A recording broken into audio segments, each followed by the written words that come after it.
السلام علیکم ورحمۃ اللہ وبرکاتہ۔ گلگت بلتستان میں اس وقت الیکشن کی گرما گرمی عروج پر ہے، اور وہاں کی جو بہادر قوم ہے ان سے میں گزارش کروں گا کہ آپ کا جو ووٹ ہے وہ بہت قیمتی ہے۔ اس کے لیے جو کینڈیڈیٹ ہے اس کو کتنی منتیں کرنی پڑتی ہے اور اس کو کیا بننا پڑتا آپ کے سامنے الیکشن کے ٹائم پہ، یہ آپ کو ذہن میں رکھنا ہے۔ اور دوسری بات یہ ہے کہ آپ کو 5 سال پیچھے جانا ہے۔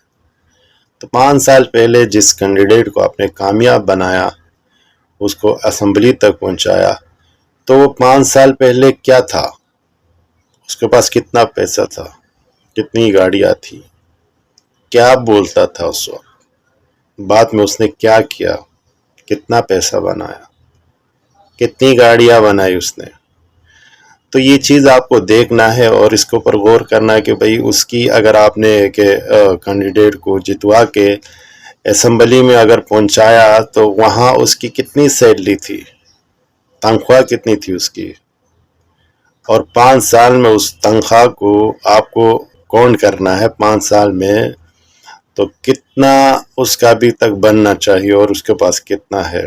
اس نے اپنی حالات آپ کے لیے لڑتے لڑتے کتنا چینج کیا اور آپ کے لیے کیا کیا۔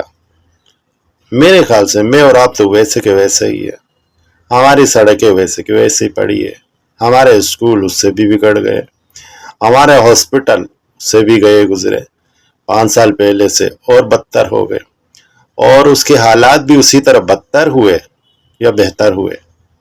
آپ کو یہ چیز نوٹ کرنا ہے۔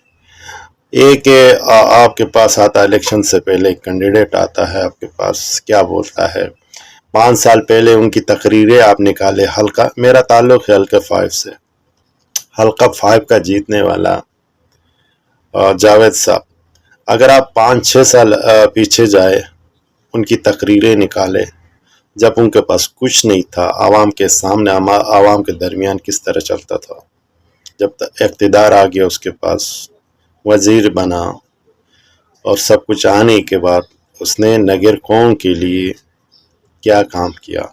اسی طرح صرف یہ ایک نگر کی بات نہیں، پورے گلگت بلتستان میں جہاں جہاں حلقے ہیں، جتنے حلقے ہیں مجھے اندازہ نہیں ہے، 25-30 جتنے ہیں، 24 ہے شاید، تو ہر حلقے میں اپنے کینڈیڈیٹ کو اسی نظر سے آپ کو دیکھنا ہے۔ 5 سال پہلے وہ کیا تھا، آپ نے کیا بنایا اس کو ووٹ دے کے۔ 5 سال پہلے کیا چلنے کے لیے اس کے پاس ایک گاڑی تھی، اب اس کے آگے پیچھے آپ دیکھیں گے 10-12 گاڑیاں تو ہوں گی۔ کس کی وجہ سے؟ آپ کے ووٹ کی وجہ سے۔ آپ نے اس کو ووٹ دیا تو وہ ویسے بنا۔ اب جب آپ وہ جیتنے کے بعد چلتے ہوئے اس کو سلام کریں گے نا، وہ جواب نہیں دیں گے۔ آپ نے اس کو ویسے بنایا، لیکن وہ ماننے کے لیے تیار نہیں ہوتا کہ میں کسی قوم کی وجہ سے یا کسی ووٹ کی وجہ سے یہاں تک پہنچا ہوں۔ وہ یہ سمجھ رہا ہوتا کہ یار میری قابلیت اتنی ہے، اس لیول کا ہوں جب ہی مجھے بنایا۔ حالانکہ اس کی کوئی اوقات تو نہیں بولوں گا، اس کی کوئی ویلیو یا کوئی وہ نہیں ہوتا کہ وہ اپنی مرضی سے، اپنی کوشش سے، اپنی قابلیت سے یہاں تک پہنچے۔